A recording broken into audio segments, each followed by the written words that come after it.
Man, my day was exciting. Started out with some physical therapy and brother doing some happy feet on my toes. I was like, oh Oh, shit, somebody get touched my your balance toes? and shit running. So it was a good therapy session. It was Oh God! Somebody stressful, messing but with your toes. That daggone dude needs daggone therapy. Yeah. Hey, do your you know toes what? curl up like your fingers? I didn't say toes curl up. I said I was tippy toeing on my toes. You deaf, Oh, blind, hungry Hey, mother. yeah, my you bad, man. just I make sure your misinterpreted toes what don't you curl were like talking your about. hands. My bad. No, but y'all know I'm trying to be able to run. Yeah, Muscles are developing, they're getting stronger and everything. First thing I had to work on was balance. I mean, bro, my ass would trip on the carpet and fall down. But I yeah, believe you. I believe And you. I we ain't even glad, got no carpet. So yeah. We glad to hear that Hey, you man, still doing at least your, I listen, not to shut y'all, but my right knee, because I can't bend it. After the second surgery, the orthopedic doctor messed up how he put my ACL in. So instead of it going from your tibia to the back of your femur, it kind of goes vertical. So it impinges on my meniscus. So they had to go in and clean all that out so I can get more flexion. I can't if the curb is too high and I leave with my right foot, I'm doing what you doing, Tim Dog. I look stupid, boy. I'll be like, bam, I'm like, oh shit.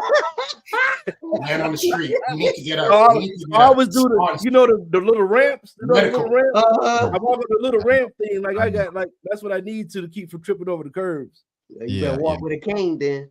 Glad y'all fellas be able to do what y'all need to do. Tim Dog, man, continue your physical therapy. As for Oh me, yeah. man, my I've day come went a well. The day is long over way. with. The day is over with.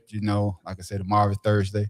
But before we get started, man, my niece, she called me the other day, Uncle Charles. My nephew be telling us about our podcast and stuff.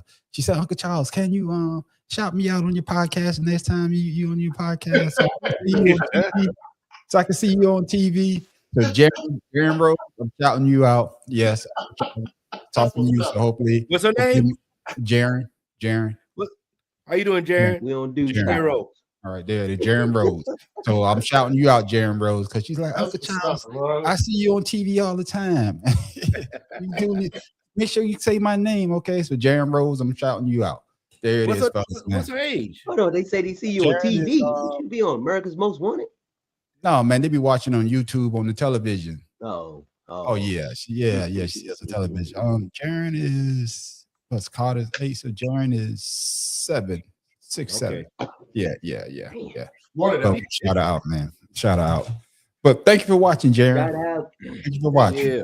But fellas, we got an interesting show for y'all tonight, man. Ladies and gentlemen, got an interesting show. Hopefully, y'all be entertained like we always entertain y'all.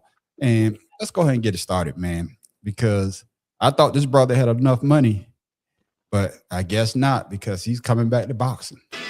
After 50 wins, 0 losses, and a few exhibitions, Grand Rapids' most decorated athlete is making a comeback. Floyd Mayweather has announced that he is ending his retirement and will come back to the ring as a professional. These last few years, Floyd has been fighting exhibitions. The next one will be against Mike Tyson this spring. But Mayweather told ESPN that he still has what it takes to set more records in the sport of boxing. Yeah, before we get into the second part of this Mayweather situation, I want us to talk about Mayweather coming back after he made all that money and everything, $1 million watch, but now it seems though that the brother may have fallen on a hard time. So, Shada, what was your first thought when you heard that Floyd Mayweather was unretiring? The first thing I thought was, damn, that dude out of money already. That was my first thought. Like, dang, y'all. I mean, the team money Mayweather, you might need to change the time. You need to come back, bro. Because my thing is, it's ironic that Crawford retires, and no sooner than we let that settle in our system, all of a sudden now you want to come back and you want to fight Tyson before you listen. Floyd Mayweather, you had your time, man. Leave it alone. These cats nowadays, boxing is hurting. And we don't need no geriatric boxers coming back out of retirement to entertain us, dog. Just go sit down. Keep putting videos on of your little nephew or whoever it is in your family that's boxing, and let's do that. Because ain't nobody gonna watch that. I got you. All he's doing is putting his daggone record out there to be getting tarnished. Yeah. And that's his grandson that be doing the boxing with it. Yeah, that's his grandson. Tim Dog, what's your thoughts, man, when you first heard of Floyd Mayweather say that he's coming back to boxing? I was like, damn, where did it go? I'm like, Shada. Damn, that fast. Shoot. No, but I think he probably came back maybe because Crawford left and he figured, hey, there aren't any more real boxers out there. So let me put my hand out there and see what I can do. Because I know I still got it, can whoop some ass until he get that first fight and he get his ass whooped. So yeah. Well, we'll see if he get his ass whooped or not. We'll come back to that, Tim Dog. Keep that thought. Same question to you, Farrell. What was your first thoughts when you heard that Floyd Mayweather say that he's unretiring and coming back to boxing? Is it a money thing or that he's seeking something that he hasn't had in a while, which is attention, because his little ventures and stuff outside of boxing hasn't been too well. We all know that his speech pattern is not the brightest. It's almost like listening to Trump talk, from a boxer. Hey. So bunch drunk. So my thing is like, I wouldn't say so much the money thing. I just think it's an attention thing that he's missing, and he's not good at anything else other than boxing. So is this another way to get back into the limelight at 49? I think he turned 49 yesterday or day before yesterday, and here we are going to watch two elderly boxers in the ring. That shit gonna be slow as hell. Yeah. So I think it's more of an attention thing with him. I just think he's just trying to look for that limelight that he lost. Okay. And before we talk about the fight that he's supposed to be having, he did say that he was suing, I guess, somebody because they short him $300 million. So, Shada, I know you say the part about the money issue. If you think that if he had got the money, $300 million from the people that he say shorted him, do you think he would have come back to boxing? Well, I mean, following Floyd Mayweather's career, his entire career, him doing something like this, everybody's thinking the same thing. He's trying to fill that vacuum, and that money didn't mean nothing. Because the fact of the matter is, Floyd Mayweather has always been a boxer that's always thrown his notoriety and his money out there in front of people to let people know how much money he got and carrying around briefcases and stuff like that. It don't matter what happened. Floyd Mayweather feels, I personally feel that Floyd Mayweather feel he has something to prove because everybody has thought that he's been so soft in boxing. So he's trying to come back to fill that vacuum. And I don't think it's going to work. Yeah. And like you say, Tim Dog, like you say, a man retired. Now, Floyd might see an opening in there because everybody talk about Pacquiao, Mayweather, but do we really want to see Mayweather versus Pacquiao too? Tim Dog. Yeah, it would have been nice if it was 20 years ago. 11 years ago. I mean, but now, shoot, that's just like trying to wait for Terminator 10.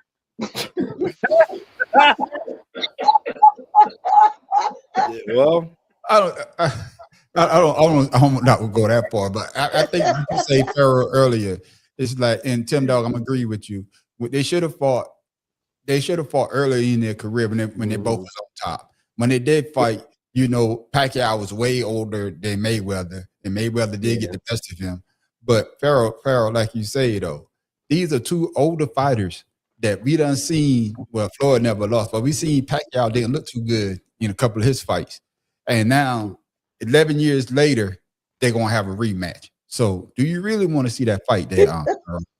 You know what? I'm gonna tell y'all like this, and I know for a fact that you some bitches are gonna watch the fight because we watched Mike Tyson and that damn that bullshit. I watched that. I watched that. Just because of the spectacle. Yeah, right. So we're gonna watch it just for nostalgia, views, just to say, and the jokes. How they gonna look at this age, when we know what they used to look like. We want to, so we can talk about them. So they're gonna get their money. they're gonna get in inflated ass contracts, knowing that it ain't gonna be worth shit because nobody gonna knock each other out. They didn't knock each other out the first time. You think they're gonna knock each other out now? And if they do get knocked out, it's because somebody tired as fuck. Yeah. So They gonna be 3 1-minute rounds. all right, yeah. Hey, that's what I'm saying. They're gonna maybe like what is it? Maybe they do 2-minute rounds. You never know. So Yeah. Shit. And And the it be crazy 2 part- rounds. And the crazy part about it is that, you know, I don't think Pacquiao has fought anybody in the last 3 or 4 years. And about 3 That years. is a good point, man, on the street. But the thing Yeah. about it is that we're also all forgetting is Manny Pacquiao has been fighting like he's been fighting. He's been Yeah. actually in there, put it into work. You know what Yeah. I'm saying? Yeah. Boxing, exhibitions, doing stuff. So Yeah, I don't but know. It I just don't may know not be if, out publicly. I don't know if Floyd is ready for, because you know he's from over there. Them people over there got a different mentality, bro. And with that being said, Shada, who do you get the advantage to in this fight? The second fight. Definitely Pacquiao, for the mere fact that he's been in the ring, and boxing is not one of them sports where you could just say, "Oh, I'm going to train for 3 months to get ready for a fight." You got professional fighters that literally they get injured or get a bump, and it's like, "Oh, let me push the fight back or let somebody come in." You talking about 2 50-year-old damn dudes about to get in the ring.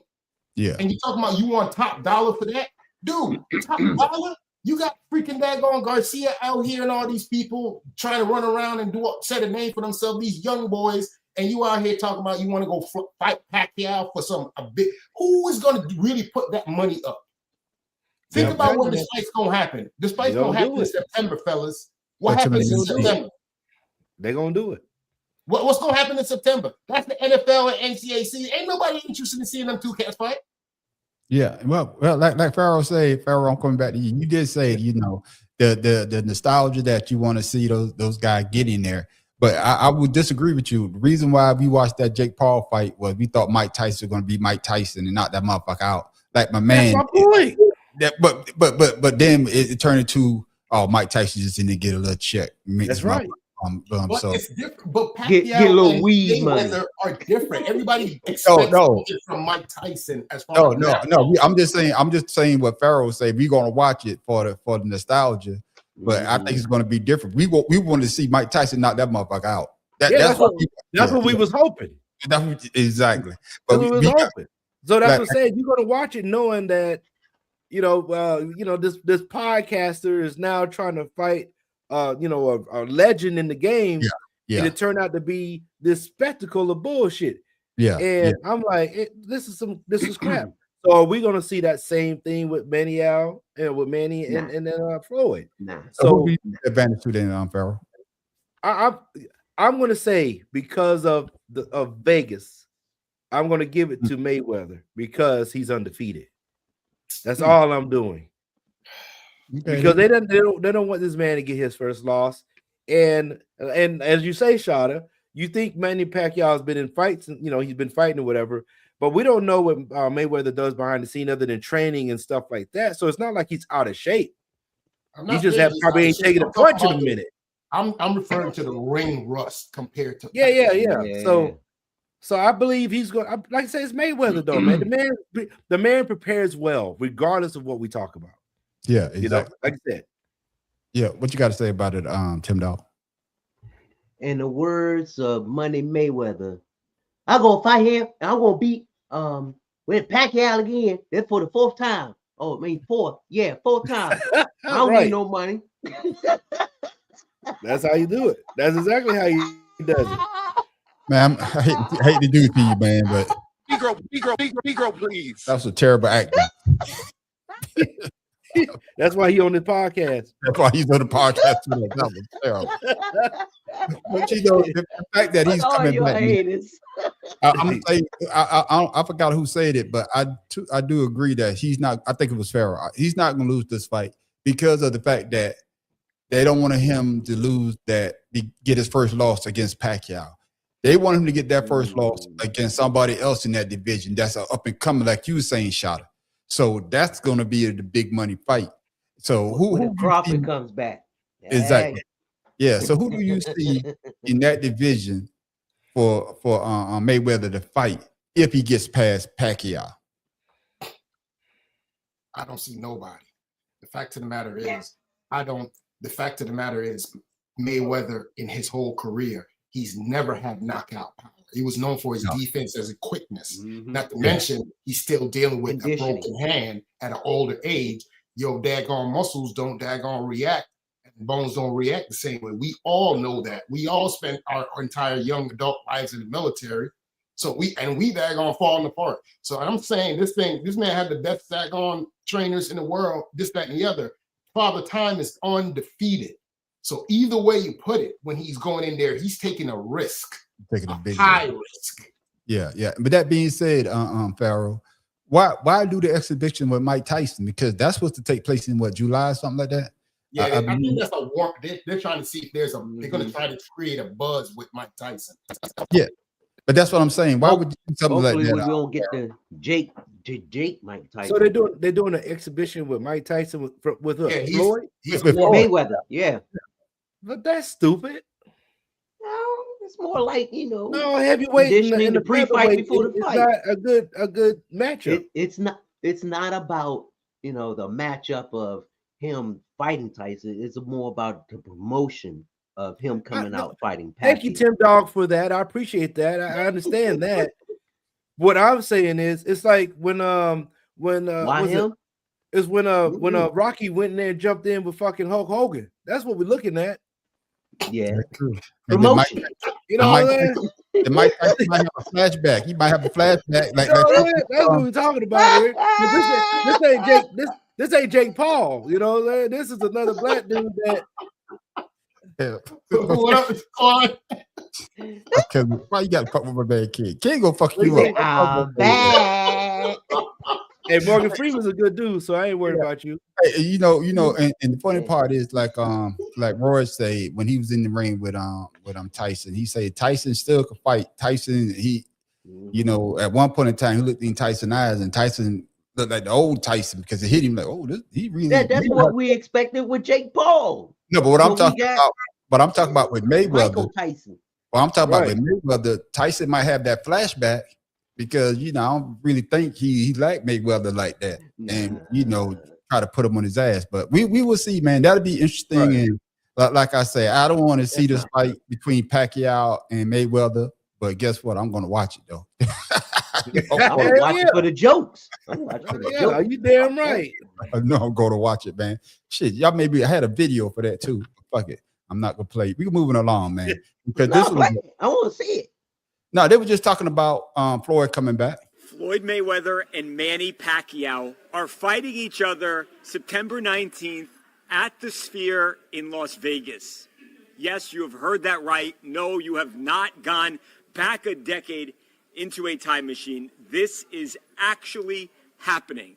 Floyd Mayweather, who celebrates his 49th birthday tomorrow, will step into the ring as a near 50-year-old man against 47-year-old Manny Pacquiao. Again, this thing going down in just a couple of months from now at the Sphere. A rematch of the May 2nd, 2015 super fight, a fight that was dubbed the fight of the century. Of course, Floyd Mayweather won that fight by unanimous decision. After the fight, Manny Pacquiao would later say or reveal that he had suffered an injury and was far less than 100% when he stepped into that ring. Well, now we're about to find out here now, 11 plus years later, who is truly the better fighter. Perhaps the most shocking part of this entire deal is that this is not another one of those exhibition fights. Look, Floyd Mayweather retired in August of 2017 after he beat Conor McGregor. And we have seen him in the ring, but never risking that perfect, that pristine 50-0 record. That is until now, because this is a professional bout, meaning if Floyd loses, the perfect record is kaput. It is done. And that's another thing before we go. Yeah, he's putting that 50-0 record on the line there. So that's another thing for him to go out there and actually box. What you think about that, Shawty? Me being, as much as I love boxing, I grew up watching boxing. I'm just leaning back on the history of the sport. And now looking at this fight. It's a spectacle. It's not even boxing anymore. It's a slot. It's almost tragic. Like, this is where we are in boxing now, that we have to watch 50 and 60-year-old men get in the ring and try to come back to do what? What? I mean, I don't know what. And booking it at the Sphere in Vegas, the Sphere, just to have that venue alone, you know they're coming out of money. They're coming out of pocket with money. Yeah. To be in the Sphere, come on, man. You can't tell me this is not going to be about money. For them to book the Sphere for ticket sales. And the thing about it is, they're going to make more money from television deals than they are going to be people going to see the fight, because people are tired of going to these fights and spending their money, and they're getting this daggone crap that we've been getting. Yeah, so he's got a lot to battle. Looking forward to this daggone September fight. Yeah, and I think you say that as well, Tim Dog. It's going to be a spectacle, because I didn't know Pacquiao was 47 and Mayweather just turned 49. But the fact that he's putting I know. I'm just saying. I'm just reiterating what the video said as well. Yeah. I guess what I'm saying is that, Floyd, you done supposedly made your money, but now it seems as though that, even if it's two ways it's going to go. You won't get that loss on your record, so you can't say that you the undisputed, never lost a fight. And then what people are saying now, I think everybody on this panel is saying he's going back for the money. So that's what I think is turning this into a spectacle. Tim Dog, your thoughts? I don't know, because both fighters have pride in what they're doing. You may say during their heyday, when they box to win, and no one more than Floyd, because he loves to brag. Yeah. So I'm thinking that it's going to be better, definitely better than that fucking Tyson shit. But it's going to be competitive. Yeah. Only because they both want to prove something. Pacquiao want to get that monkey off his back about losing because he was hurt, and Mayweather, he wants to get that monkey off his back and saying that he can whip Pacquiao again because he did it the first time, and selling it off because everybody wanted a rematch, and it's just all these what ifs. Yeah, and to me, Mayweather, he's just trying to maybe catch up with George Foreman, be old boxer to win a belt or something. I don't know. Yeah, I got you. And Farrell, but do you think that if he was to lose, would we look at him differently than that 50-0? Now you're 50-0-1. Would we look at him differently? I would say no. I won't look at him differently because it's going to be expected because of the age. And then you look at what he's done, and how he became 50-0. We it's like when Mike Tyson went to the Wizards. I mean, Michael Jordan went to the Wizards. Like, why are you coming out of retirement? Well, to bring money into Washington because the franchise was shitty. So, and just his name alone drew, people in, even though they know the man was old, but they still want to see the dude. I believe this is exactly what these exhibition fights are about. Is just lucrative paydays for an old ass guy that, like I said before, wants to keep his name out there in his legacy, because damn well he's not going to fight the younger people and risk losing it professionally. So do these couple exhibition games, fights, and then go pro, fight Manny, possibly stay undefeated, and now I'm retired again, and I got my $800 million fucking dollars or whatever you're going to get out of it. So okay. Like I said, my question back out there. I have a question. Who would he fight after Pacquiao if he were to beat him? And that's what I'm saying. That's what I said. That's gonna be the big money fight. Sugar Ray Leonard?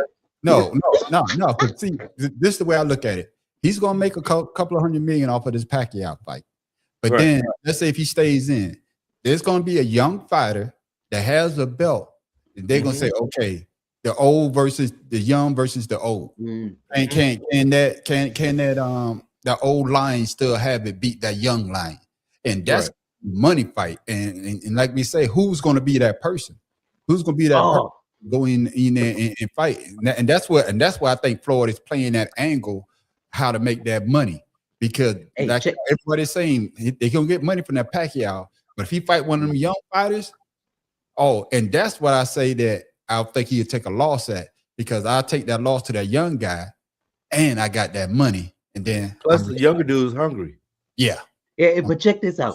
What if he fights the guy who took Crawford's belt, and then he takes the belt from that guy, and then Crawford say, "Hey, I want to come back and get No. that belt." Crawford, see, but Who Crawford, took Crawford's belt? yeah, but Crawford, no, they stripped him of his belt. Crawford's stripped not, him. Crawford's not Oh, built like that, I'd because say. I don't know if y'all saw him on what's the podcast with Ryan Clark. What's the name of it? Pivot. The Pivot. Mm. When old boy Shannon Crowder says something to him about coming back for 100 million, and Crawford said, "I'm not built like that. You know, money's Yeah. not everything to me." So I don't Yeah. think he will come back for that. Now I would think he would come back just to He's fight saying that now. Floyd. I think he would just to come back to fight Floyd to see who's the better fighter. But I don't think the money aspect will pay into it that much. But fellas, That's man, just what I'm saying. If Yeah. Floyd were to take that belt that Crawford once had, then Crawford say, "Hey, you know what? I'm gonna take that motherfucker from him." I don't care what nobody say. If Tyson, if Mayweather win that fight and he stepped in the ring with Crawford, he's crazy. yeah. He's crazy. He does that. He crazy, yeah. Mm-hmm. But would you pay to see it? No, that's a Yeah. that's a slaughter. Shit. But we will see, I man. would. Like I say though, I like I would. say, September 19th. Yeah, I'll probably be watching right in front of my TV, waiting to watch it Yes, as I well. will. And you know what I'm Mhm. saying. And hopefully it's before 12. If it's after 12, It Me- better not be an NFL game on either. me Pacquiao, and Floyd probably be asleep. Yeah, shit. Yeah, Before the yeah. fight. Have to wake all us Just up. What you say? It's Just an to bring early this fight. home. That's an early fight. Just Yeah. to bring this home, fellas. Just to bring this home. There was a time. Could you name anybody in boxing right now, big throughout the divisions that you know about, other than Crawford? Who is the biggest name in boxing right now? Well, Other what's than Tank? Canelo. What's Tank? Canelo. Yeah, Um, yeah. Exactly. Stevenson. What's my man name? It's just like the NBA. Yeah, You know, all stars. Mhm. yeah. There, it is, is. there was a time that anybody asked me about boxing, I could give you 15 names off the rip. Yeah. Right. Yeah. Well, Now see, you- that's you what I looking said at that before. horse, you define. Mhm. And there's Come no on, And that he- was before social media. and then Exactly. there's no heavyweight. There's no heavyweight, and I think that's why boxing Right. is the way it is, because we always knew who the heavyweight champion of the world was. Now it's me. Y'all just didn't see me fight, but it is But what it is. remember what I said in the beginning, that he sees that there are no big names out there, and he's coming in, throw his hat in there, maybe, boost it up like Jordan did with. But we Fuck about to that. find out, I'm though. just saying, Fuck that. You and know, make some money because he needed. I'm gonna do my own exhibition fight. Jenkins, bring your ass out. We're gonna No. I thought you said chickens. No, That'll no, be on the exhibition fight. You go. Quan, No, ma- fried ma- chickens, baked hold on. chickens. Let me look at my calendar. I got all kind of time, but let me look at my calendar here. Man, if you don't stop that, man, Hey, didn't you just hey, talk May about your 16th, knee? May 16th, nigga. Let's get in the ring, man. I got you. I'm gonna call it. But fellas, man, Onion ring. That's what it's gonna be. It'll be a pillow fight. moving from that situation with Pacquiao and Mayweather coming back to this situation, man. It's a sad situation coming out of the NFL. The NFL is mourning the loss of a bright star. Rondell Moore, a wide receiver for the Minnesota Vikings, has died of a suspected self-inflicted gunshot wound, according to the New York Times, citing local police. He was 25 years old. Vikings head coach Kevin O'Connell shares in a statement on X February 21st, "I am devastated by the news of Rondell's death. While Rondell had been a member of the Vikings for a short time, he was someone we came to know well and care about deeply. He was a humble, soft-spoken, and respectful young man who was proud of his Indiana roots. As a player, he was disciplined, dedicated, and resilient despite facing adversity multiple times as injuries sidelined him throughout his career." Kevin continues, "We are all heartbroken by the fact he won't continue to live out his NFL dream, and we won't all have a chance to watch him flourish. My prayers are with Rondell's family, friends, teammates, and coaches as we all deal with this tragic news." According to local police, the pro athlete was found dead inside a garage in New Albany, Indiana, February 21st, and an autopsy is scheduled for February 22nd as authorities continue to investigate Moore's death. The Floyd County, Indiana coroner confirmed to the New York Times. Yeah, I remember when I saw this, man. I was like, man, this is a sad situation. Then, you know, they was self-inflicted, 25 years old. And I think I was watching Nightcap, and Shannon Sharp and Ocho was talking about it. And it's to say that you really don't know what you know people are really going through, and you need to reach out and talk to some people, because, you know, I think Tim Dahl, I think you might have said something before. You had a friend that you had to give a call to around the holidays a while ago, something like that, that you called and y'all had to chop it up and you made him felt better or something like that. This has been a while ago, Tim. I don't know if you remember or not. But coming to you, Tim Dahl. I know what you're speaking about. Yeah. Coming to you, Tim Dahl. Let me ask you this. Do the NFL needs to do more to help young players, and not just the young players? I put young players because it's about this young man, but all the players who may be dealing with depression. I don't think that the NFL needs to deal with, you know, certain individuals, but deal with it as a whole, as a collective. Yeah, that's why I say I wrote it as young, but I meant that's why I said with all the players. Yeah, just like, you know, in the military, you know, your battle buddy. You know, who's your battle buddy? And even to this day, we still call certain people battle buddies, not because of, you know, some name it was given, but because, you know, you can depend on that person. That person was right there with you, basic training or through your deployment, whatever it was. That person you depend on.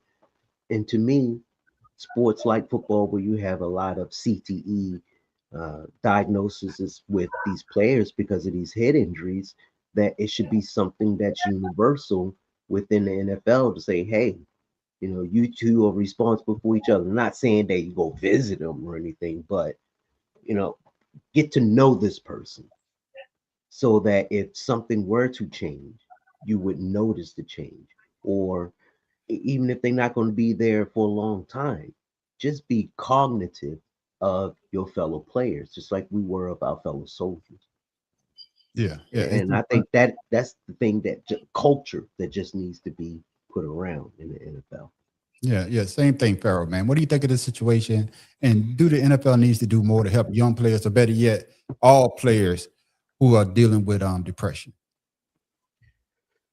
First of all, a person's going to accomplish what they want, regardless if you have a person coming over talking to you, whatever. You don't know what people are going through. That's why we always say every morning, you know, I say good morning or whatever the case is. Even the soldiers at the job, you know, just I'm to put myself in there. They're young, and I hear a lot of what they say and things. And I guess I'm fortunate enough to be the old guy on the job that can understand where they're going because I had served. And with that being said, you know, I have survived to a certain, you know, a point in my life. And to hear a lot of things, a lot of the young soldiers, they love to hear, like, you know, like Juan, for instance, that come on the show. They like to come and talk to you, pick your brain. How'd you make it? What'd you do here? What'd you do there? And for them to come talk to somebody of color, I know that makes them feel good because most of them are of color, right? We all have some type of melanated issues. But I don't think that the young players have enough. They're not around enough older players to get that same guidance.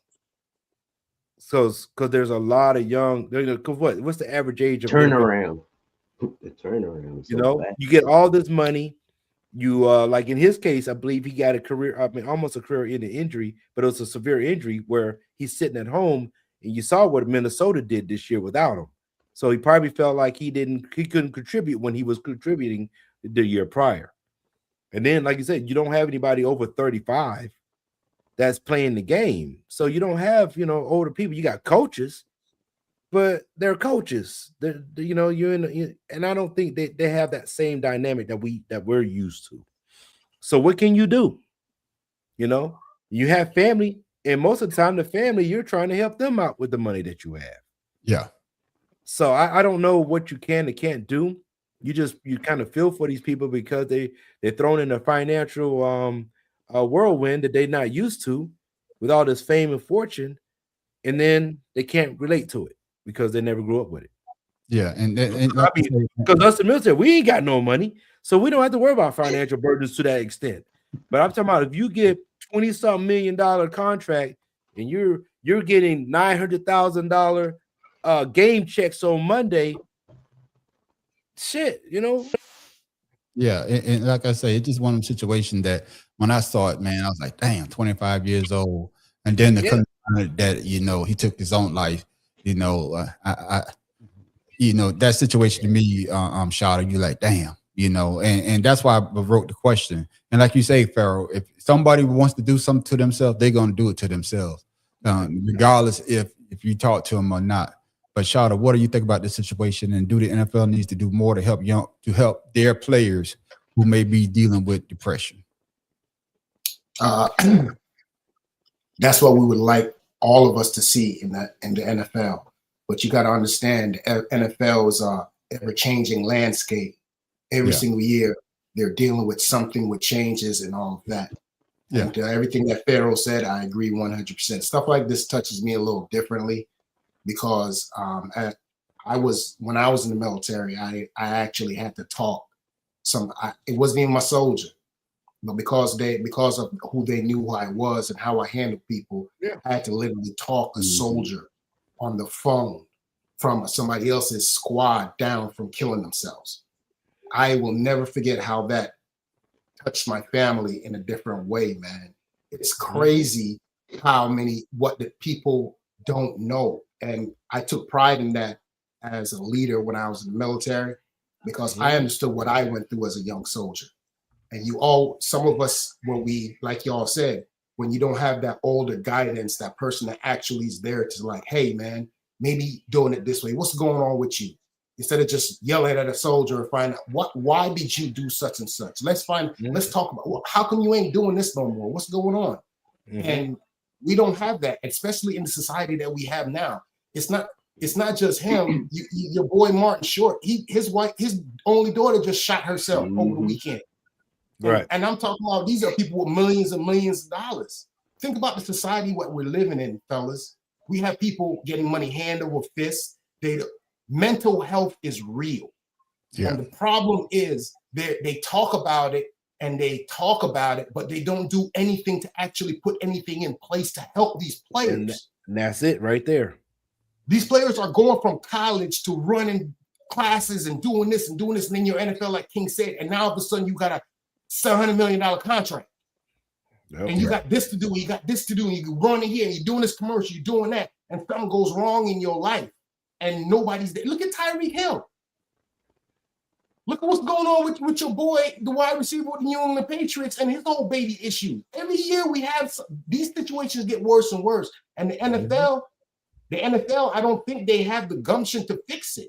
It's going to come from a team perspective. These teams are going to have to invest in sports psychologists to watch these players, their behaviors, their mannerisms, check on them. These are people that get hit at people running at them at full speed.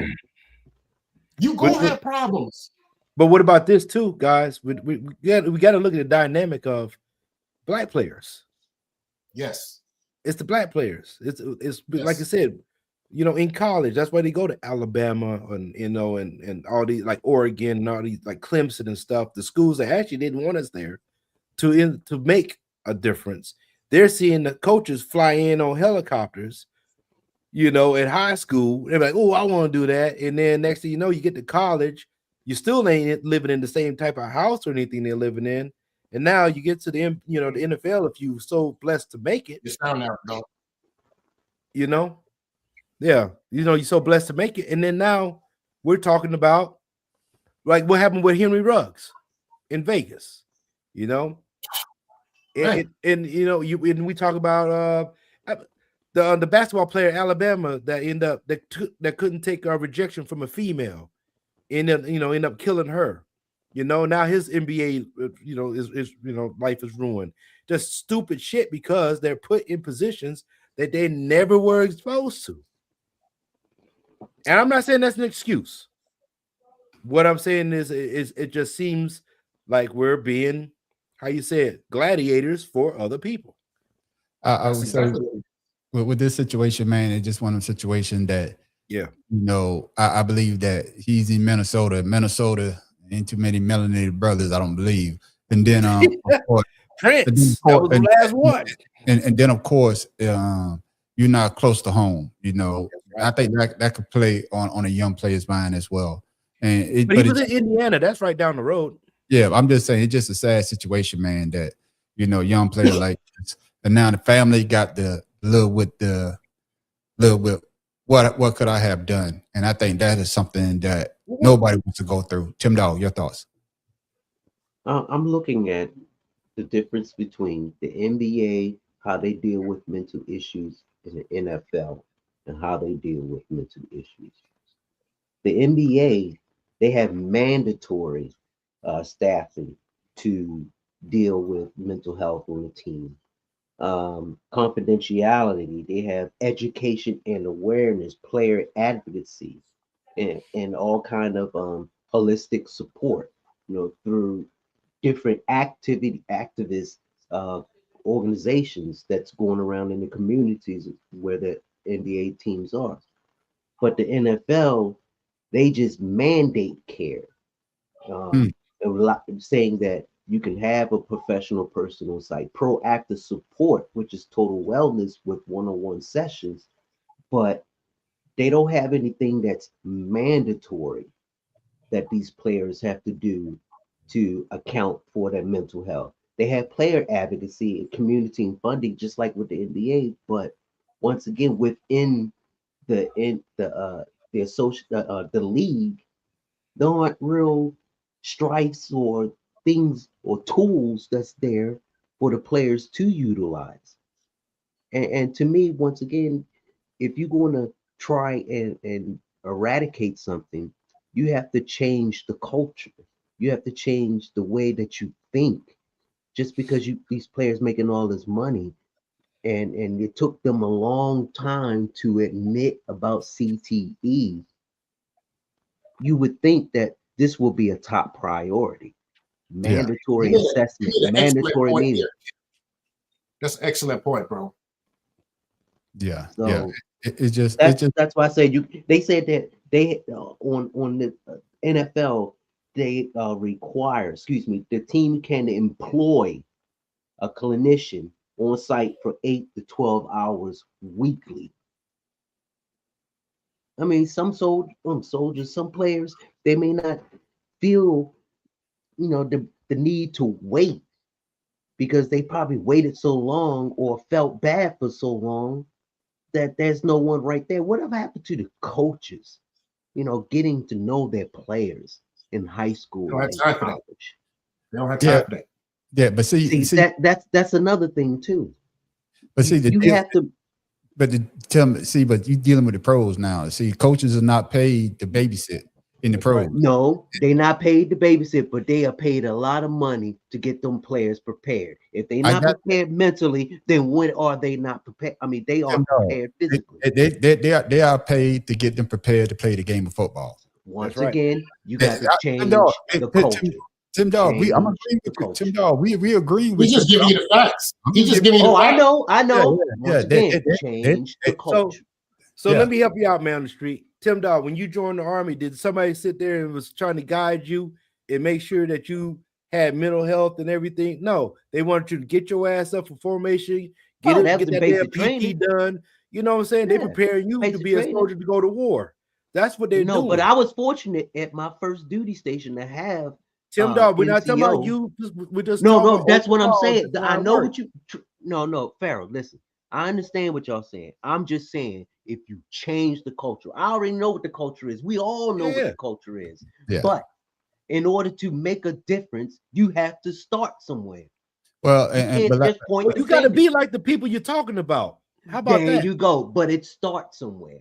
But that's what I'm saying. Somebody has to do it. Yeah, that's what I'm saying. It's not too many owners and not too many coaches that's going to do that. They're not going to sit there and say, hey, and that's just a fact. But Tim Dog, we wish it could be like that. But hopefully, man, a situation like this won't happen again. And we won't be back here talking about it. Can I add this?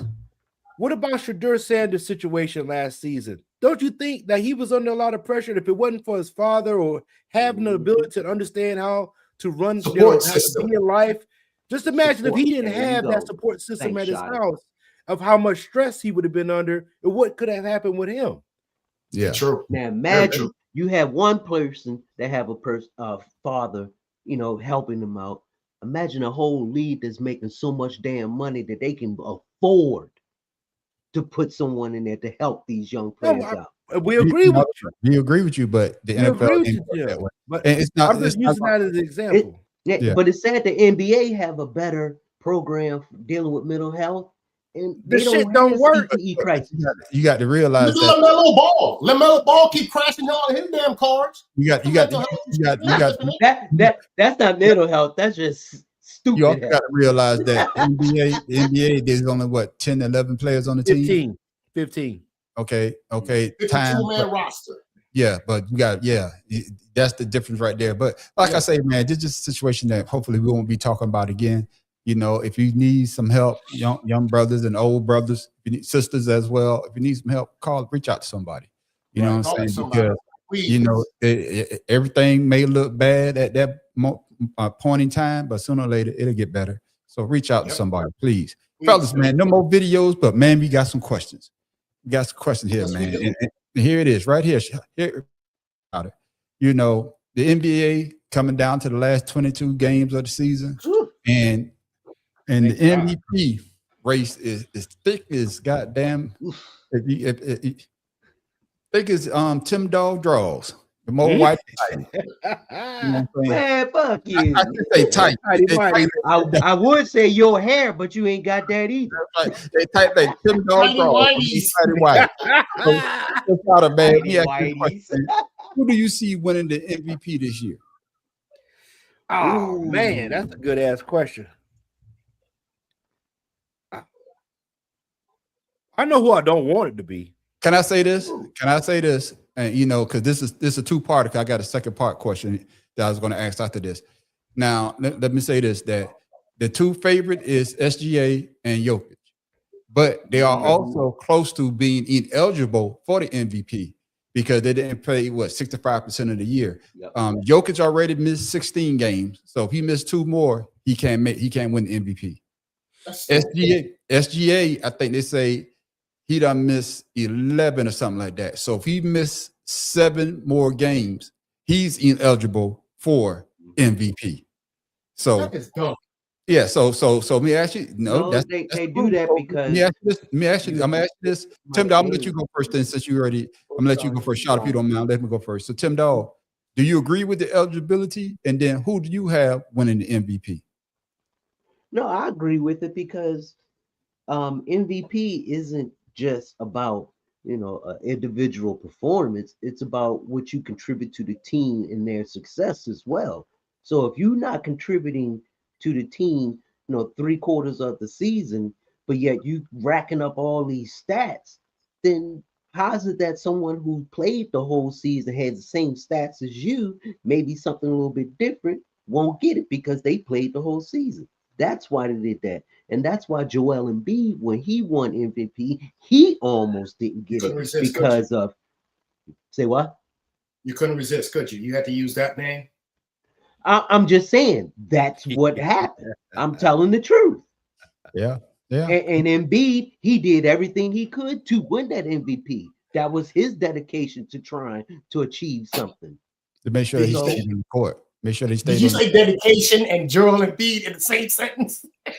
Yeah, did he? No, but hold on now. The year before, when Jokic won, Joel Embiid, he was right there. He had a better season. No, that year they cheated Embiid that year. Now, Embiid that's what I'm saying. And he was pissed, and I would be pissed too. So so the next year, he's up for it again. He's doing well, but he's getting hurt. You do anything and everything in your power to continue on so you can win that. So I don't blame Embiid for doing it. Yes, I said dedicated because that was probably the only thing he was ever dedicated to doing. So with all that being said, Tim Dog, who you got winning MVP? No, I don't know. Wembanyama's coming up. Cade Cunningham is coming up, and as much as I hate to say it, but Luka Doncic. He's number one in scoring in the NBA. Please, no, don't do that. Like I said, I may not like it, but it has to be said. You gave me 3 names. I just need one. If you was to pick right now, Tim Dog, who the hell you picking? I don't need to know about all this shit. I just need to know this is who I got my money on right here. Pharaoh King. I'm gonna say Cade Cunningham. Okay, then there it is. Detroit Damn, Pistons. dog, like pulling teeth. Shit. No, because it's hard. Because Wemby's good too. Yeah, but he's not winning like that. So Yeah, he not winning like that. No, So, I'll tell you what. San Antonio owns OKC. I'll well, tell you shit, they that. still ain't winning. They need to win more than. And they don't have the best record Detroit does. So Pharaoh King, So- man. so Wemby's out. Do you agree with the eligibility rule? Do you agree with the eligibility rule? And then if you was to pick an MVP, knowing that if Jokic missed 2 more games, maybe he might be the best player in the NBA, but he can't win it because he missed 18 games this year. no, I don't think he's the best player. I'm just using him as an example. Yeah. Okay. So with that being said, yes, they have to have rules in place because if, like you said, we can have the same record or the same percentages, but with less games, that's unfair to me. That's played the whole season. So yeah, no, you can't be the MVP if you only played 50 games and I played 80. And I only missed 2 games. You know what I'm saying? You can't do that. So yeah, I do agree to eligibility rules. They should always have that. Matter of fact, they should have that shit for the presidency too. But we didn't talk about that's later. They do have them, but they just don't follow them. Right. But with that being said, for me, I'm gonna keep it with Shea Alexander, but Cade Cunningham's a close second. Okay then. Okay. Because they both number one in both conferences, and Cade Cunningham is doing a great thing. Plus, he light skinned. Shit, ain't been a light skinned MVP in a minute. So fuck it. That's that brother 6'4" point guard. That's the tall motherfucker. We have black people, we have white people. We gonna have a light skinned brother. Let's do this shit. Try to bring you it on. got plenty of them. Yeah, plenty of them in the NBA. Try to bring it on home. Want to hear that? Do you agree with the eligibility rule? And also, who do you see winning the MVP this year? I mean, I'm not for the eligibility rule because of the load management crap. That's why I'm not with it. It's bull crap. How you gonna put load management in there and then talk about eligibility? Well, you got to play. You play 2 games, That's average stupid. 50 points. You deserve to be MVP. That's stupid, bro. The fact of the matter still remains: the MVP. Everybody knows the MVP is SGA. There is nobody in the daggone league right now that's playing ball like SGA. Nobody. That brings enough daggone stuff to it. Bro, look at his numbers over the last 3 years and see if there's anybody in the No, NBA we're not talking 3 years. We're numbers. talking this season. You can't go 3 years. You got to count He's a this champion. season. He has been leading. He's been This up there season, scoring every single He's year. second in score. He is second in scoring. He is 5th in assists and 14th in rebounds. Who's gonna take it from him then? We already said it. Cade And Cunningham. I'm basically saying the same thing, man. Where the Oklahoma City is playing, and I think they're probably the complete team to me. You know what I'm saying? Defense, offense, 3-point, the way that they play. You know what I'm saying? Even though, Not to mention, the West Coast have more competitive teams than the East Coast right now. yeah, and like I said, Sometimes the East Coast have more. It just depends. But right now, like I say though, with SGA, it's going to be hard the way that he's balling out. Hopefully that he doesn't get ineligible if he, somehow, I'm not wishing injury on him, but he was to be out for 8 games and then he doesn't get a chance to become the MVP. But fellas, How many games has he missed already? They say 11. Okay. Yep. I think it's 11. he didn't even play last night. Yeah, and see what I'm saying? The night before. And that's why they say that if Jokic missed 2 more games, he's ineligible. And I think they say if Shea misses 7 more, but there's only 22 more games, so hopefully the brother be able to come back and. But Jokic is back though. Jokic is back. But like I say though, he a big man. Big man falls on the ground. Hey, any type of thing, and they could be out. Hey, moving along, man. Moving to the NFL, my brothers. Oh man, Shada, coming to you, man. Should the Los Angeles Raiders trade Max Crosby? Yes. Yes, they should trade Max Crosby. Max Crosby has had what in the last couple years? He's had how many different coaches, and he's still putting out them same numbers, and the team ain't winning. Bro, right now. Max Crosby he has nothing else to prove on defense other than he needs to be focused on getting a ring right now. Period. Okay. What's he playing for? If you stay in LA, who's their coach this year? Do they have a head coach yet? Clint they- Kubiak. Yeah, they just hired Kubiak. I think it was Kubiak. Okay, so yeah. my thing is, you got this new Yeah. coach, and from what I understand, the sorry tail Buccaneers was out there come close to making a deal to get him to Tampa Bay. But my thing is, why are you even trying to get somebody to Tampa Bay? We got a problem with that on Baker Mayfield, but Matt Crosby is a sure win on any defense, but he's running out of time. He's running out of time. He's putting all this work in playing on this team, and they ain't winning 6 games. What's the sense in staying there? I got you. It makes no sense. What hell? What was the point of Myles Garrett staying where he's at? Myles Garrett got paid. Max Crosby. I understand that. But if you're talking about legacy and the hard work you put in, sometimes, you got hell. But I see if he did, but damn. Yeah. But see, Max Crosby really want to go because they shut him down when he could have played. I think he could have had another one. Yeah, he's still mad about that. But that being said, Farrell, will any team come to the table and give the Raiders what they are asking for to get Max Crosby? 2 first-round pick and a premium player. What teams need air rushers that can afford that? Eagles, the Cowboys, the Phoenix. Cardinals. Freaking. Why not Atlanta? Who's going to give them first-round picks? Yeah, Atlanta's got a good defense. They don't need another linebacker. No, but who's going to give us 2 first-rounders though? See, that's what I'm saying. That's what I'm saying. What team is going to do and that? A premium player? Come on, now. No, I don't see any team in the NFL that's got that kind of daggone trade value to give them that and get and now you guys answered my question. So no, they ain't gonna get it. Yeah, Tim, what you say about it? Oh, I'm agree with Farrell King. That's enough said. There it is. There it enough say. Tim Dog, man, our favorite quarterback. The Steelers want him back. Should the Steelers bring back Aaron Rodgers or draft a QB this year?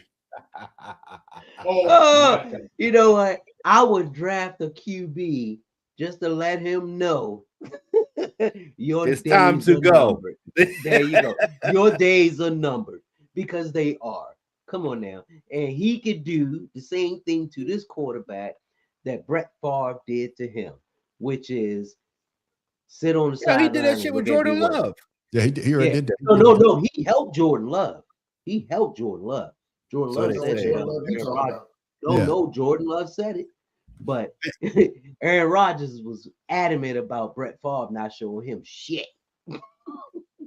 And with that being said, Shada, you basically saying that they should let him go.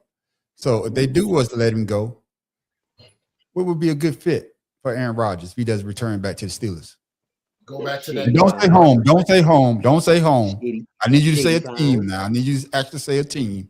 There is no team in the NFL that Aaron Rodgers fits in. There's not one. The Edmonton There is nothing about Aaron Rodgers' body of work over the last 2-3 years that make any general manager say, "Hey, he's the guy." Okay. No. Farrell, man, I had a question for you, but I want to get your thoughts on that. Do you agree with Shada cookie drop? You agree with Shada, or there's no team that could use an Aaron Rodgers? No, I'm tired. Like we talking about with boxing and shit. I'm tired of these goddamn decrepit ass players still out there on the football field, man. Like, I'm tired of watching that dude. I never liked him in the beginning, anyways. But yeah, I'm sick of it, man. I don't. Football's a young man's game. You want to contribute to the game, become a coach. Y'all some rough mentor.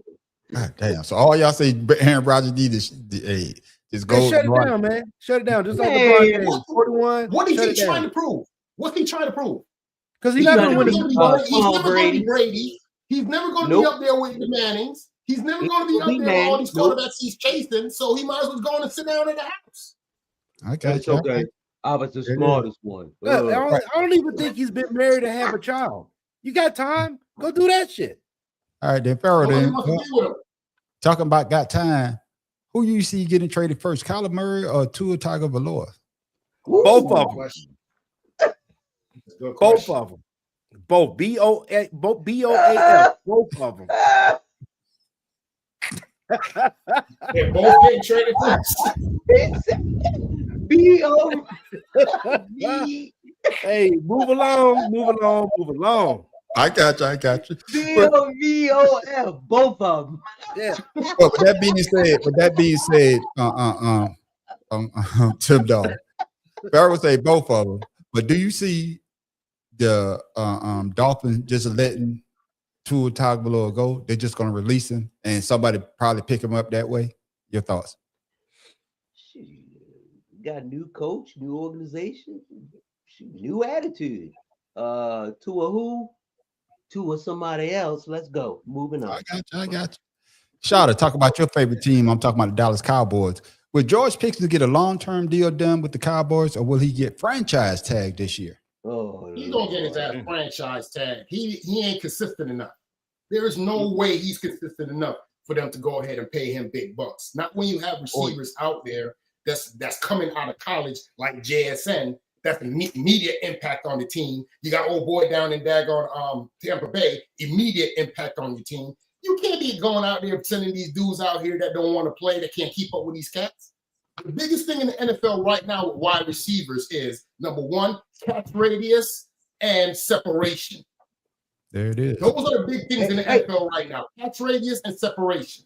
If you can't master one of those right there on wide receiver, you ain't gonna make it in the NFL. But in Pickens' defense, you got that other receiver on the other side who demands the ball, Miss Prima Donna. So on another team, Pickens probably would be a good fit. Now, and another reason why I think Jerry Jones is franchising is because he's a cheap motherfucker. You don't want to pay nobody what they worth. So yeah. With that being said, Pharaoh, you heard what Tim Dawes is saying, that Jerry Jones is a cheap motherfucker. With Jerry Jones break and give kicker Brandon Aubrey a contract extension nearing $10 million per year. A kicker at $10 million? That field goal kicker, that field goal kicker now, he was kicking the hell out that ball. Like we saw in the playoff.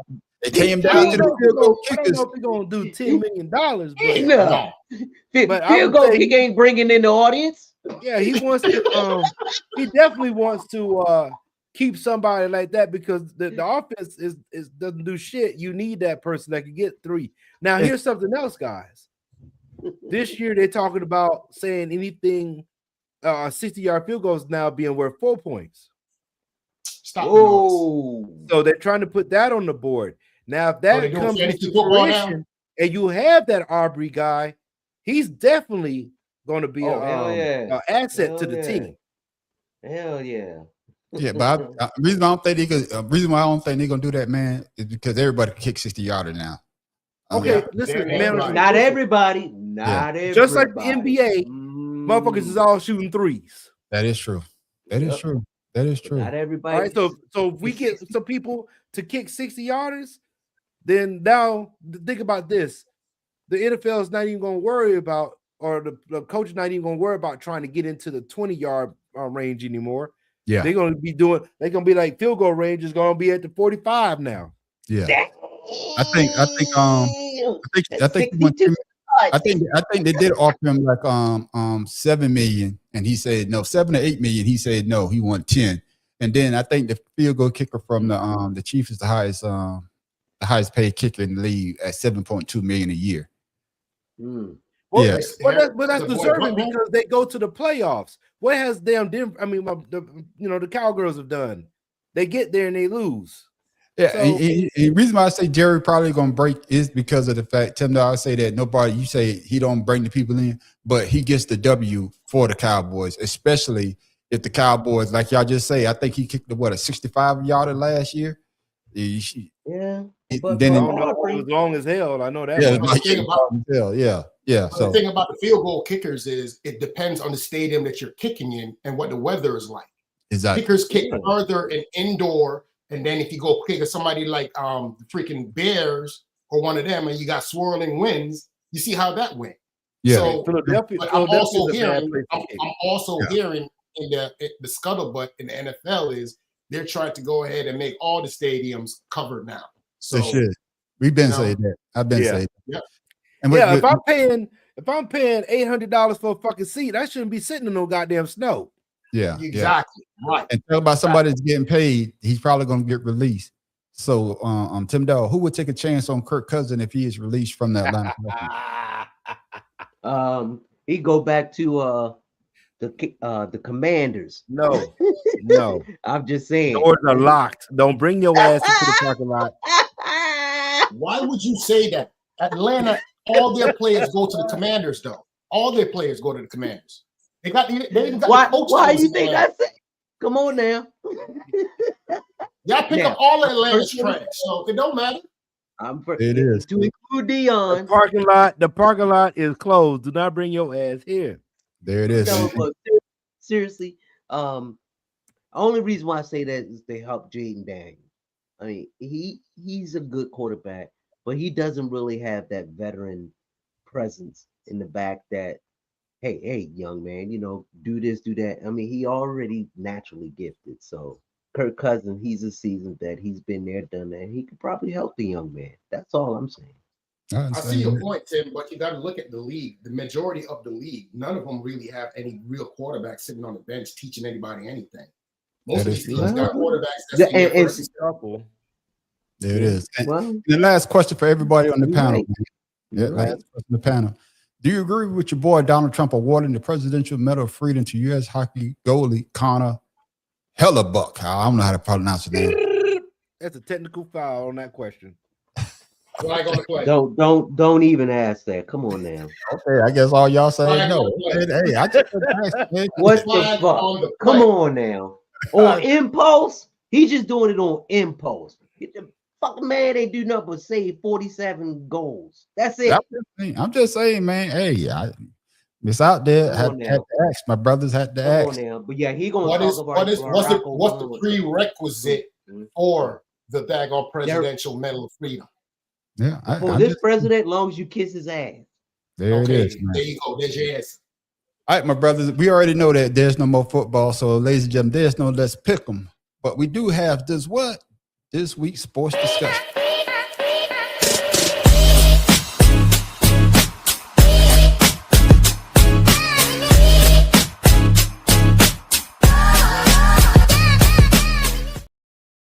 Oh, my video didn't download, fellas. Hold on. Hold on. That was dope. I like that. Yeah, it's coming. It's coming, man. Hold on, fellas. I got some double dutch. I like that. I like the way you did that one right there. We did that. We used to do it back in the day, man. We used to do it back in the day, but we haven't did it in a while because we did Let's Pick 'em. But now I got to find the damn thing. I got to download it. I thought it downloaded, but I guess it didn't. Put your glasses on, maybe you can hear. No, that's not what it is, man. Really? I did download it, but I guess it didn't download. There it is right there. All right, there you go. Yeah, fellas. Just say yes. Since we don't have Let's Pick 'em, man, I wanted us to do a discussion. That's why we ran through the subjects and we got done perfect timing. We could be under 2 hours. God damn it, I don't believe it. So next week, Tim Dawg, let's go. No, Pharaoh, you up next week. What the topic of the discussion? I'm up. Sports discussion, but it's got to be about sports. It's not about all this other shit, Tim Dawg. It's got to be. No. I got you. Fellas, this week's sports discussion is about this. I'm just hoping one day there will be another guy with me. Because right now I'm the only African American quarterback in the Pro Football Hall of Fame, and I know Donovan McNabb, I think, deserves to be there. I think Steve McNair deserves to be there. I think Randall Cunningham needs to be there. One day that quarterback picture that we take every year at the Pro Football Hall of Fame will have another guy standing next to me, hopefully, soon. Pharaoh King. That's my dog right there. What? He's being the next black quarterback inducted to the NFL Hall of Fame. And what do you think about what Warren Moon just said as well? First of all, I'm gonna address Warren Moon. Warren Moon is absolutely 1,000% right that it's a shame that he's the only one out of all the great black quarterbacks that's happened. Doug Williams should definitely be in there. Definitely. All right, he should definitely be in there. We will say Randall Cunningham because he changed the quarterback position. Right. Yeah, he changed it.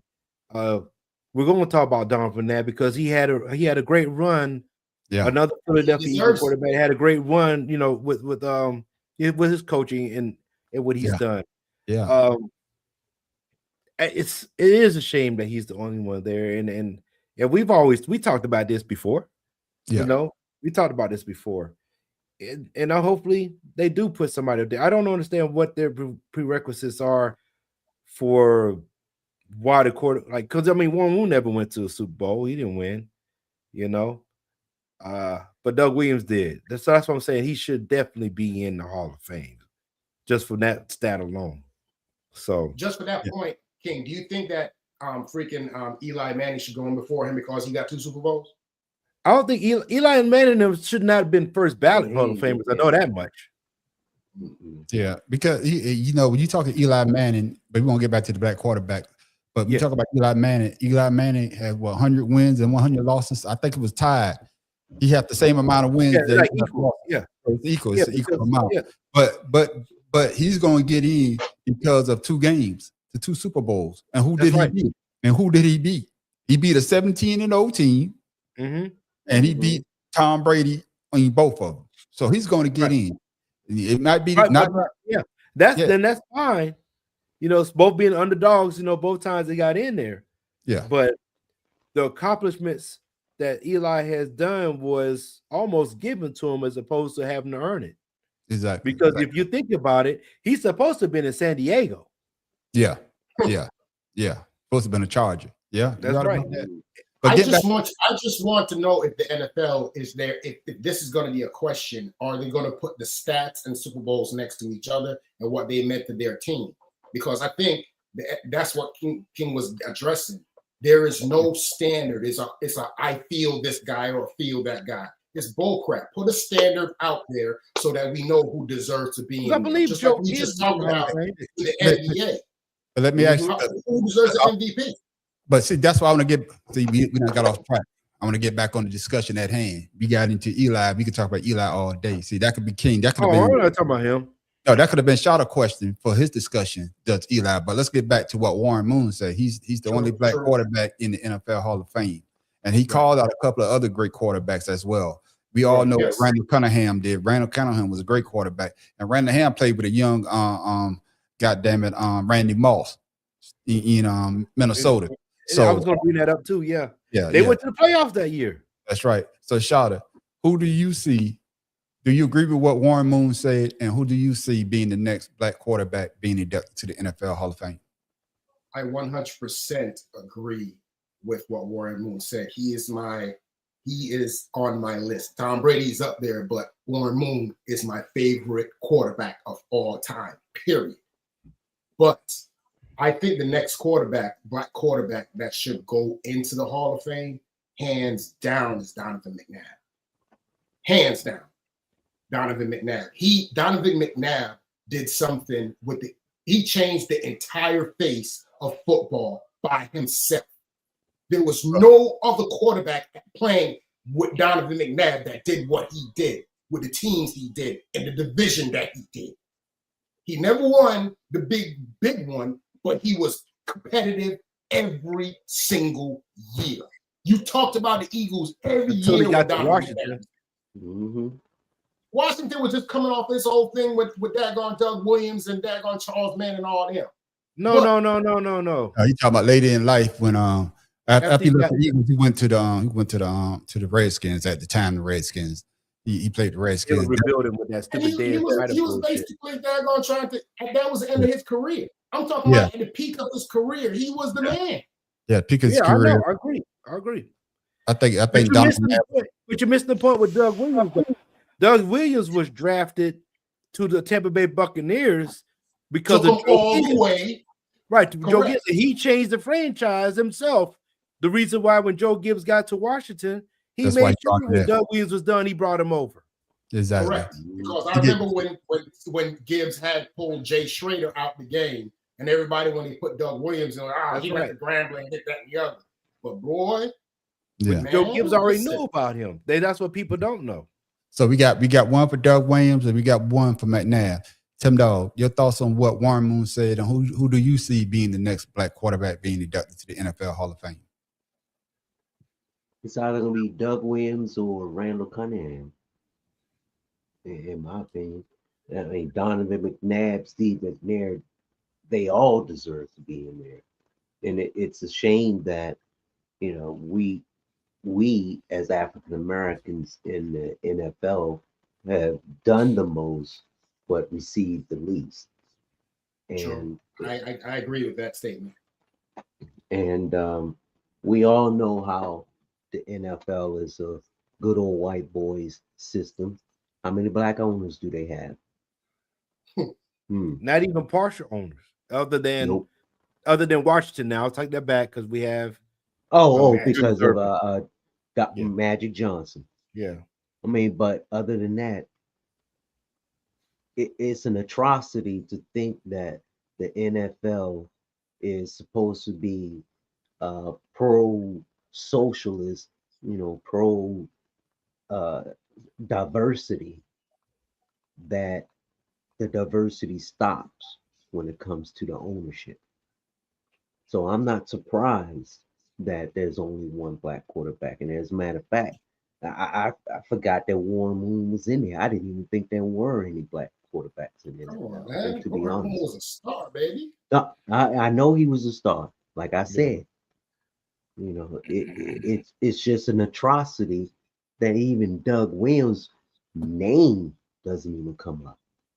That's You terrible. know, You know, I would say that, you know, when we talk about, of course, back in the day, they thought that black quarterback couldn't read defense, couldn't do that. But now that we know that they can do it all, and now every quarterback that's in the NFL right now, except for a pure passer, play like your average or your or a black quarterback. You know, yeah, I'm putting the stereotype because you got to be able to run and you got to be able to pass, and that's how the NFL is now. You know, everybody keeps talking about Josh Allen, but where did Josh Allen get that style of play from? A Randall Cunningham, a Donovan McNabb, a Warren Moon when he could run. You know what I'm saying? Especially Steve McNair. So those guys are the prototype of the Michael Vicks, you know, because nobody's seen anything like Michael Vick when Michael Vick was in the league. When he was at the hottest before he went to jail. And then when he came back, he was still one of the greatest. But I agree with everybody here. It's a shame that the NFL, being damn near 70% black, they only got one black quarterback in the Hall of Fame. And that shit to me, when I saw that, man, I was shocked because I knew there was more than one black quarterback in the NFL Hall of Fame. I knew there was. But it comes back to what you said. Until Like Warren what you Moon said, did man, that. on the street. There's 52 people on the team. Yeah. You know what I'm saying? And there's 32 No. teams in the NFL. 53, man. 53. Yeah, But I'm just talking about. I'm just saying, though, all these players that come through at quarterback, and you telling me you only got one? But I'm just saying, but all these great black quarterbacks that we have seen that played in NFL, and Warren Moon is the only one, is a travesty. Yeah, Ladies and gentlemen, absolutely. that is a travesty. But that's our week sports. This week's sports discussion. Got to get used to saying that.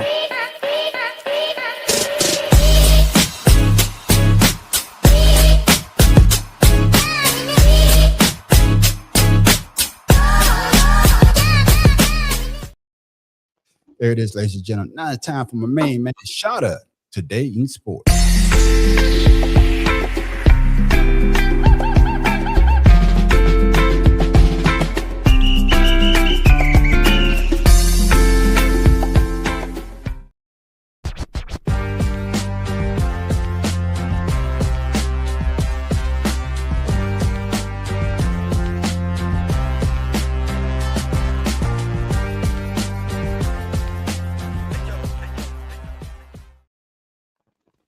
Y'all know who them two cats are. Those are Hall of Famers, and within they right, we got to worry about that right. Come on. Listen here. Listen. Today in sports, 1964, 10 years before your man Shatta was born in the great land of Jamaica. Muhammad Ali, otherwise known as Cassius Clay, wins his first world heavyweight boxing title when Sonny Liston failed to come out for the 7th round at the Convention Hall in Miami Beach. Listen, the thing that a lot of people don't realize is that fight that Sonny Liston and Muhammad Ali had in Miami that year that's also the year that Muhammad Ali had met with some of the greatest civil rights leaders in Miami as well. The meeting in Miami. And it's actually on Hulu or one of them where they have that story when they were all there together. That is what made this fight, this 1964 thing, really crazy to me. I didn't realize that was when that happened. But yes, that's today in sports. So heavyweight champions Muhammad Ali and Sonny Liston, 1964. Sonny Liston wasn't no mas. He didn't come out in the 7th round. That's it. Yeah, and if you ever watched that fight, because I watched it a couple of times, you ever watched that fight, Muhammad Ali wanted to quit because he said that Sonny Liston had poured something on his glove and put it in his eye, and he was burning the hell out of his eyes. And that's when Sonny Liston was starting to come back on him because he couldn't see. And I forgot his trainer. He told him, said, no, you go out there, and they finally got it cleared up. And of course, that's how he won the championship. And of course, and what his favorite phrase was, I shook up the world. I'm pretty. I'm pretty. I'm the greatest. Yeah, I'm the greatest. I'm a bad man. I'm a bad. No, I'm a bad man. Muhammad Ali was actually like, yo, that cat he was hitting me. He was hitting me. Yeah. That was the first fight I ever heard Muhammad Ali was like, I might not be able to daggone make it through this. And then of course, he was Cassius Clay. Then after he won the fight, of course, then he became Muhammad Ali. I think after that fight, he became Muhammad Ali. Another side thing, Sonny Liston, they say he was killed by the mob. Matter of fact, in Las Vegas. So, he worked for the mob. He was a mob hitman, and he had his gloves packed. And like you said, I don't know if he was a mob hitman, but he probably was a mob person that pick up the enforcer. Enforcer, yeah.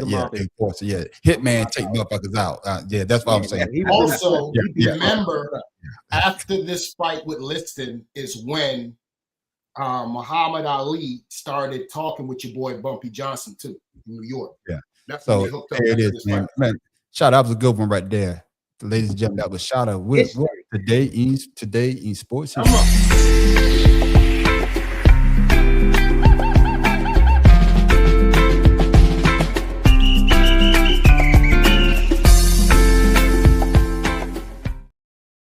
Ladies and gentlemen, it's that time. Oh man, the pictures are getting slim. Oh shit! But there's still some weird sports out there, and we done gave you some great ones. We done gave you extreme ironing.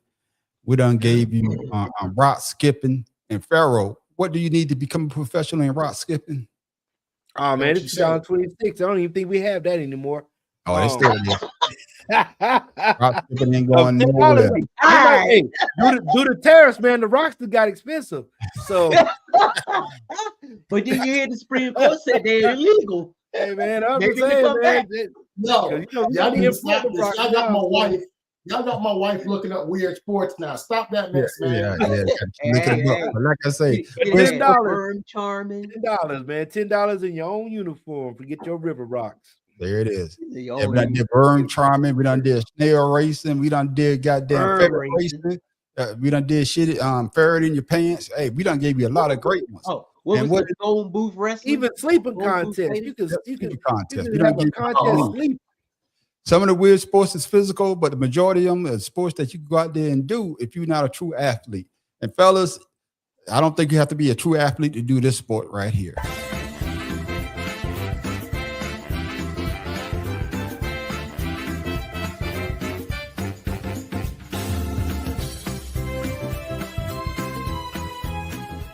Goanna pulling is Australia's wildest test of strength. Two competitors face off, lying on their stomachs with a thick strap around their necks. Then they pull like their life depends on it. First one to yank the other across the line wins. Just watch how intense these rounds can get, as if their life depends on it.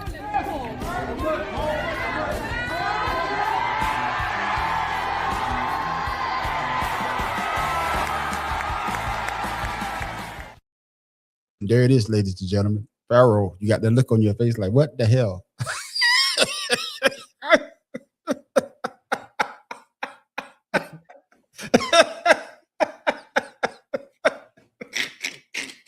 There's a whole thing they talk about you face off. Like, bitch, how else you gonna do this?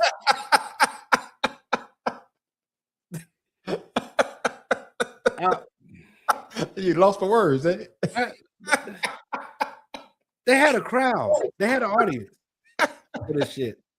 That's what I'm looking at. Oh shit! They had a I was looking at my man. I was looking at my man dancing. I'm like, he getting it, ain't he?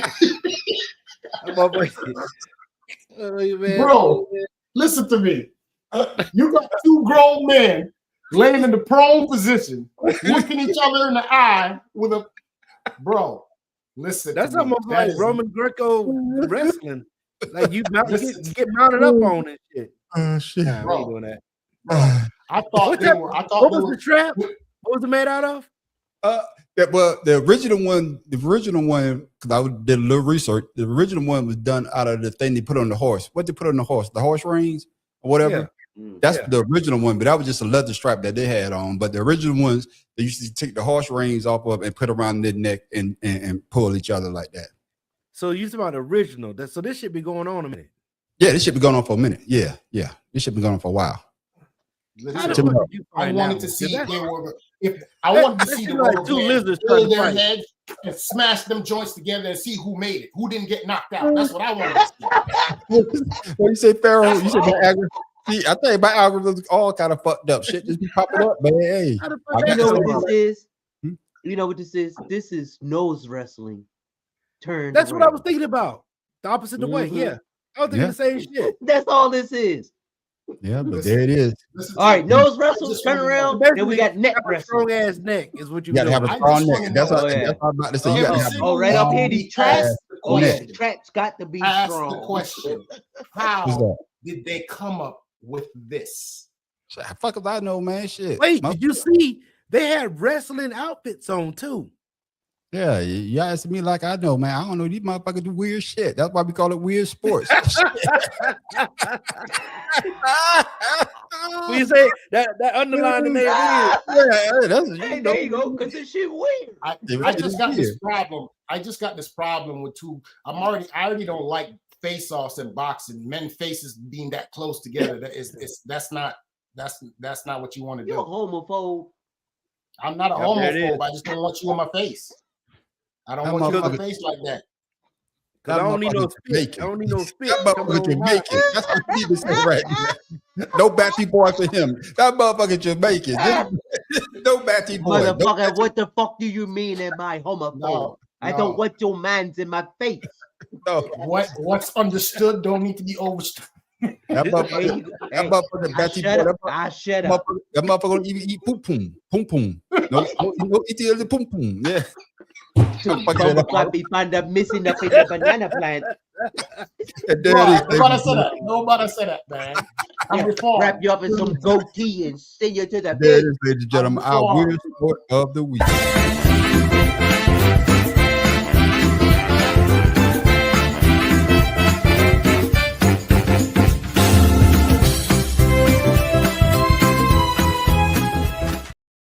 Oh, my man Pharaoh King gonna bring it on home with his what? Trivia question.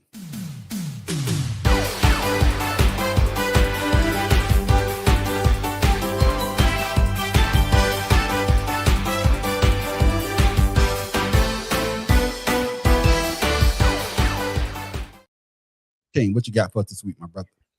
Hey, y'all know with the end of February comes with the NCAA men's basketball and women's basketball. Y'all know it's almost time for March Madness. Right. So here we go. Here's a question for you guys. And why am I on the big screen, man? Yeah, man. Hey, it's time to shine. Yeah, there you go.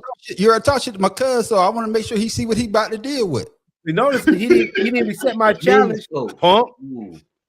Which active men's coach has the most wins? The AP Top 5 matchup.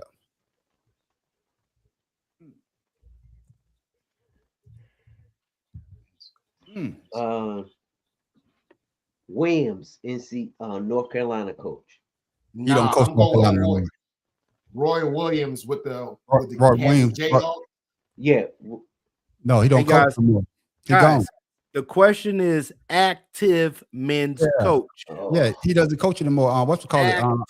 Herbert is the head coach of in North Carolina right now. Give me Syracuse coach. Ooh, Jimmy Boeheim. He's still coaching? So that was my answer. That was Yeah, my Boeheim. answer. Yeah, he still Yeah, comes I up. would say Boeheim. Damn. Yep. I That's would what say I got. Boeheim. Shoot, he been in there even before Carmelo. So Yeah, that's what I'll go with, man. Or shit, see, god damn it. I gotta give me he's some. got Arizona coach. I Let me mean, switch the Rick name. Pitino. Rick I gotta Pitino. say Rick Pitino. That's all I got to say. Rick Pitino. It's Rick Rick Pitino. Pitino. Rick Pitino. I forgot about him. So yeah, Yeah. because he was at Louisville, Kentucky, Louisville. Mhm. Kentucky. Well, I would say I hope Pitino. Calipari ain't in there. Calipari still coaching. Calipari. God damn, that's a good one. So hey, I'm gonna stick with No, he said I'm gonna stay with my man from Syracuse. I know it wrong now, Pharaoh, but I know the answer probably is Rick Pitino. No, I said Boeheim too. Yeah. What okay. what was old boy? Who was old boy that was at Louisville? no, man. Calipari. You either got Rick Black Pitino. dude. He was with Arkansas. No, he don't coach no more though. Oh man, he You talking about he doesn't coach anymore. He talking about active coach. he ain't even alive anymore. He's still alive. No, Yeah, he's not- no, No, man, just- not the black guy. The old. I'm talking about Richardson. it's a white dude. I don't know that dude. The last Alabama coach I know they had that was black. Well, was little short dude that played with San Antonio. He was there Oh, 2 Avery years. Johnson. Yeah, Avery Johnson. Yeah, Avery Johnson. He was there I like 2 that. years. Yeah. 2 Who years. we got, Charlie? We waiting on you. Man, I don't know, man. It could be any one of them. I don't follow NCAA basketball. Coaches Okay, then like that. well, Shoot, but Jim but Boeheim. you don't even get a point. Hey, you just get a I negative. already said Calipari. I threw his name out there. Okay, you got Calipari there. Who you got? I got Boeheim. Who you got? What's the answer, Pharaoh? Nah. Well, here comes the answer, man. Here comes the answer. John Calipari, ain't that a bitch? Yeah, shout out. You don't get an answer because you didn't want it. You wasn't sure. I'm not giving him that. I'm not giving him Damn, Hey, shut He, up. get, he gets 0.5 for He honorable gets that. mention. No, fuck that. You got I it from me, said it. Shotta. You I got it from said me, it. Shotta. You was the I only one said that it. said it. I You wasn't was the sure only it was one. right, but I take it. Yeah, There you go. Calipari. Yeah, Calipari. Well, he used to coach. Well, he was New Jersey Nets head coach. Right. Then he went to Kentucky. He started at UMass. Yeah, UMass. Started at UMass. Yeah, Right. there you go. There you go. As a matter of fact, he coached the tall linky boy that went to the Knicks, and he was real You quiet. talking about Canby? Oh, yeah, there you go, Canby. Yeah, I liked him. Who? Marcus yeah, Canby. you talking about, Oh, Marcus Marcus Camby, yeah. Yeah, Marcus Camby. I remember Yeah. him. There it is, Damn, that's a man. long time ago. Long time Yeah, ago. it was a long time ago. Well, shit, You Tim, don't even hear his name anymore. Tim old shit. He played when they had the Peach Basket on the damn team. Shit. He had on the damn net. So he said the original basketball. Yeah. And then underhand. That's why his hands like that. Tim, don't take that. Dog. You ain't Don't funny, you take that. motherfucker. You ain't funny. And that's my man. Pharaoh King trivia question of the week.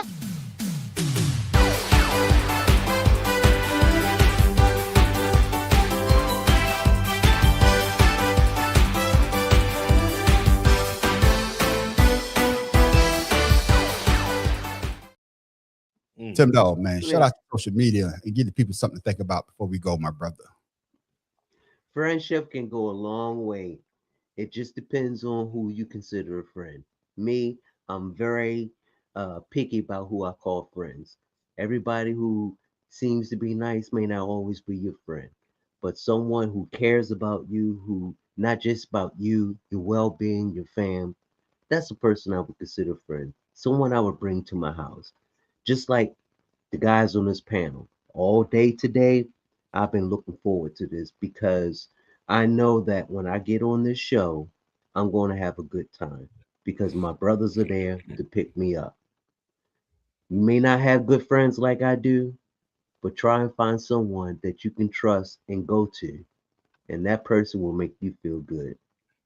Tim Dog, Instagram, Father's Love 99. It's about me, my son, and my grandson. Now you make me feel bad. After shit, I say, no, I don't feel bad. Nah, don't feel bad. Fuck that. I don't feel bad when I talk about your ass. I'm lying. I'm lying. I mean, Man. everything I motherfucker say. That's right. But man, Tyler, what you got for the people before we go, my brother? Make sure you shout out your social media so the people can follow you as well, my brother. Show. You see my social media down there. One Love Shut Up Blue Sky and Shut Up Yahoo.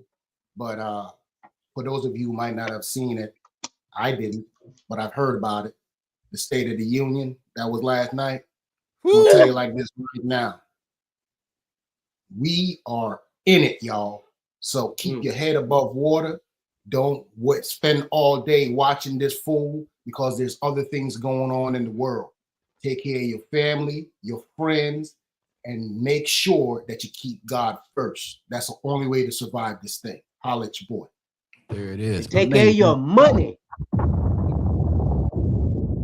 Man, that shit was painful, boy. Hell yeah. What you got for the people before we go, my brother? Make sure you shout out your social media so the people can follow you as well, my brother. So speaking of social media, I got something I'm gonna read here that kind of deals with social media. So mine is Pharaoh_71 IG, King Ryan Facebook. So too many dead people walking around. No empathy, no emotional intelligence, no good intentions for anyone. Just looking to covet people's energy and sabotage who they can covet or manipulate. There's too much of that going on right now, man. So, like you said, keep your head up, keep yourself diligent, be aware of your surroundings and produce positive energy. That's what's wrong with this with the United States now. Too much negative energy, too much division going on. So keep it up. There it is. In the words of Tupac, ooh, child, things are gonna get easier. Yeah. Please. Somebody had said, sometimes I feel down, but then I remember that I could have been born with an IQ low enough to think Trump is an amazing president. Yeah, so I saw think that about too. that, guys. Please. Yeah. Oh, fuck that. Yeah. No, I'm talking about Negro please for Trump because he's a Right. That's what I'm saying. You know what I'm saying? Yeah. I read that shit and I was like, damn, I feel better already, man. I'm going to work now. There it is. And that's me, ladies and gentlemen. My brothers already said it all. I don't really have to say it again. But you can always catch me, the Man on the Street, at the Man on the Street show. Oh man, I'll be dropping videos like hotcakes and they make you go out there and check it out. Hey, if you're feeling down, you may get a good laugh because the way I chop them up. You also catch me at Caribbean Cameras Expression. That's the AI channel. I just tell AI what I wanted to do. It does it. I put it out. Haven't put nothing out there lately. So go watch the classics, like the Mad Professor says. But make sure you check us out this Friday night at 8:00 for 2 cigars and a blunt. Oh man, we always have a good time on that goddamn podcast. But make sure you stick around for our after show called Asked Out. Like Tim Dawg famously said, you usually go straight, we make that right. And now, like Tim Dawg famously said, we make that damn left, you're gonna drive that bitch right off the goddamn cliff. Right on. Make sure you come back next Tuesday at 7:00 for the Better Than Sex Sports Podcast. All we do is talk about sports. And as you can see, we not that bad. We give you something to talk about, something to laugh about. Fuck that, we good. Check us out. Make sure you tell a friend to tell a friend about us. And with that, ladies and gentlemen, I am the Man on the Street. What do you call it when you tase a con? Shaka Khan. Pharaoh King out. Negro, please. Now I know how mad I feel. Them dogs would be more careful. Don't listen to that motherfucker down there. I just don't know how the bad professor feels. That's funny. I did that intentionally. I intentionally did that. Shatta is here. Shatta is gone. I wish everybody a wonderful week. Yeah. That's right. That's right. Enjoy Shatta. If you're still in the east and you still got that bad weather, be careful out there because that shit looks very nasty. Yeah. With that, ladies and gentlemen, y'all be careful out there. We're out. Easy. Peace. There it is.